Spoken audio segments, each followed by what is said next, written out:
আচ্ছা প্রিয় দর্শক, আমাদের শাকিব খানের প্রিন্স সিনেমা নিয়ে আমার ভাই একজন কথা বলতে চান, দেখি কি বলেন। আচ্ছা, না, ছবিটা অনেক ভালো হয়েছে। নতুন পরিচালক যে ওনার সাথে তেমনটা মিলছে না। ওই যে ছবিটা গেট আপ এগুলো সবগুলো ঠিক আছে, পরিচালকটা তেমন মনে হয় ভালো হয়নি। কি সমস্যা হয়েছে? কারণ ছবিটা ভালো হয়েছে কিন্তু কাহিনীটা ঠিক আছে, তাহলে তো এই পরিচালকই তো এটাই করলো, কিন্তু সমস্যাটা কোথায়? সমস্যা পরিচালকের সমস্যা কি? পরিচালকতে এই যে আছে ভিএফএক্স এগুলা সব তো একই রকম। ছবিটার আরো উন্নত মানের ছবি হওয়ার দরকার ছিল, উন্নত মানের সব কিছু দরকার ছিল। এই সব কিছু তো নর্মালি সব কিছু করবে। আমরা দেখেছি গেল টিজার যখন দিয়েছে তখন বিএফএক্স এর সমস্যা ছিল, প্রত্যেকটা মানুষও কিন্তু এটা নিয়ে বলেছে, এমনকি সাকিব খানও বলেছে। কিন্তু এখন তো হলো বিএফএক্স এর কাজটা কিন্তু সম্পূর্ণ ঠিকঠাক হয়েছে।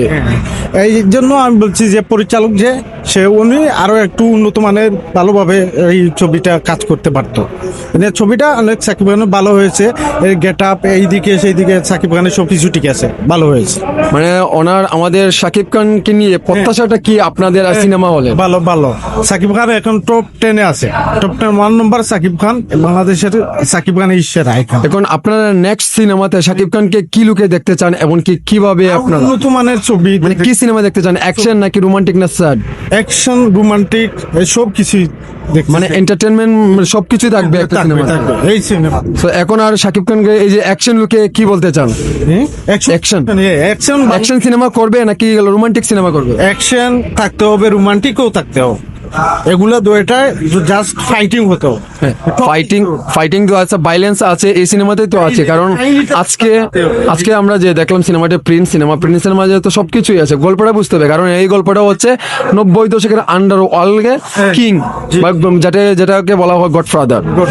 এই যে আমি বলছি যে এই যে কাহিনী আরো উন্নত মানের কাহিনী আছে, এই কাহিনী দিয়ে যে ছবি বানালে আরো ভালো হবে। এখন এই সিনেমাটা 10-এ কত দিবে? 10-এ আমি 80%। তাহলে গুড। সিনেমা ভালো চলছে? গুড চলছে ভালো। হ্যাঁ, তাহলে দর্শক রেসপন্স ভালো পাচ্ছে, কিন্তু এখানে রিভিউ দিতে কিন্তু ওনারা অনেকটাই বুঝে না, আর গল্পটা বুঝতে পারছে না। মানে এই সিনেমার গল্পটা বুঝতে পারছে না, এদের এই সমস্যাটি।